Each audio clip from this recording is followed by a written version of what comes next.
Well, good morning, y'all. Welcome to the Homestead. I've got all my regular chores done for the morning, but as I was out walking around, I noticed that I had lots of stuff that I could go ahead and harvest, and it's not your typical stuff. I'm going to be harvesting some goldenrod, some Biden's Alba, and some Roselle today. So I thought I would take y'all along. This beautiful plant right here is goldenrod. Every year when it blooms, I like to be sure to harvest some goldenrod. It has a lot of different uses. It's really good for treating seasonal allergies, cold, flu.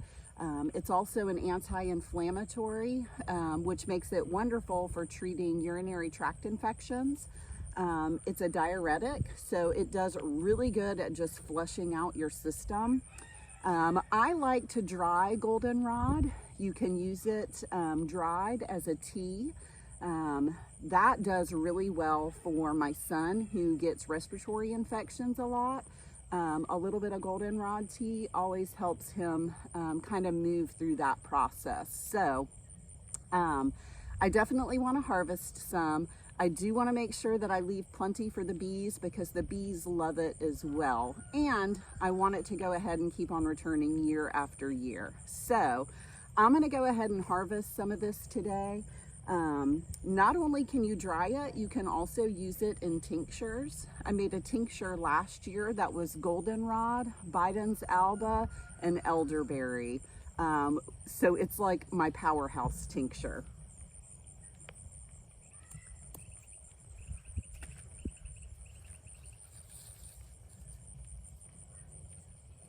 This literally grows all over the place out here.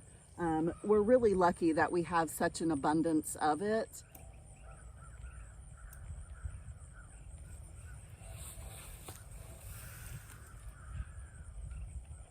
So pretty. Smells sweet. Another plant that I love to harvest every year. This one has a bunch of bees on it. I don't know if you guys can see those.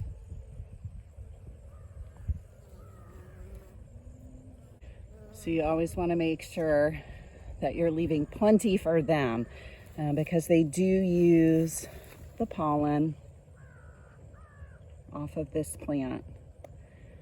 So this, friends, is called Biden's Alba. It grows very prolifically in my garden. I kind of hate that it's in my garden because it really does take over. I'm going to pick one of these and give y'all an up-close look. This is Biden's Alba. You can see what the leaves look like here. The flowers are edible, although I don't often eat them. I like to harvest this more for the leaves. I make tinctures out of this, dry them, just for a simple tea. But Biden's Alba is really good for anything hot. So anything that's going to run you a fever. Biden's Alba has nutrients that are very similar to kale. So it is very, very, very good for you. It's also an antibacterial, antimicrobial, antiseptic. You can use it as an astringent. You can treat infections, viruses. It really just is a very good plant to use when you're not feeling well. It's also an anti-inflammatory. You can use this if you get a really nasty bug bite that's all red and swollen and hot. You can just crush up the leaves. If worse comes to worse, you can even just chew up a leaf, spit it out, put it on a bite, if it's that bad and you need it that quick. So every year when Biden's Alba is blooming, I do like to harvest some. This was one of the ingredients that I put into my elderberry tincture along with goldenrod. Wonderful plant to harvest, to use for medicinal purposes. Always make sure though that you do your own research before you're consuming anything. Don't take my word for it. I am just a beginner here. Do your own research. So what I'm going to be doing is just harvesting the leaves off of these. Like I said, the flowers are edible, but I don't really eat the flowers a whole lot, but you can throw them into salads.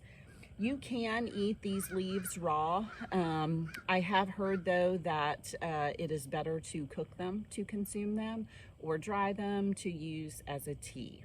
So I'm gonna get busy picking some of these leaves and get them inside so I can get them in the dehydrator.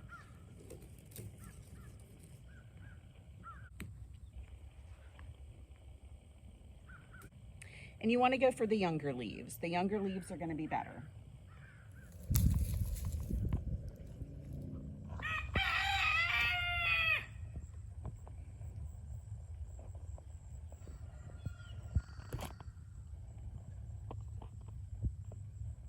Roselle is a pretty amazing plant. It's very high in vitamin C and antioxidants. It is beautiful. You can eat it raw. Kind of tastes like cranberries. Or you can dry these and also use them as a tea. You can make a wonderful astringent out of it.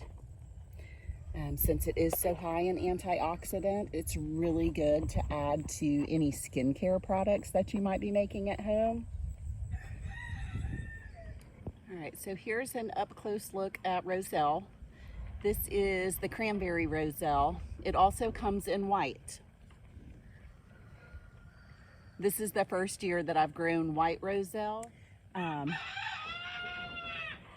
Another thing that I love to do with Roselle that I did last year is make wine. I ended up making a whole gallon jug of cranberry Roselle wine, which prompted me to grow the white Roselle just so I could try to make a gallon of white wine out of the white Roselle. So I'm excited to do that this year.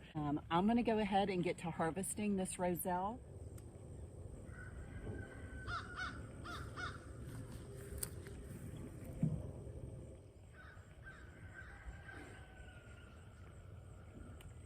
Roselle is such a hardy plant.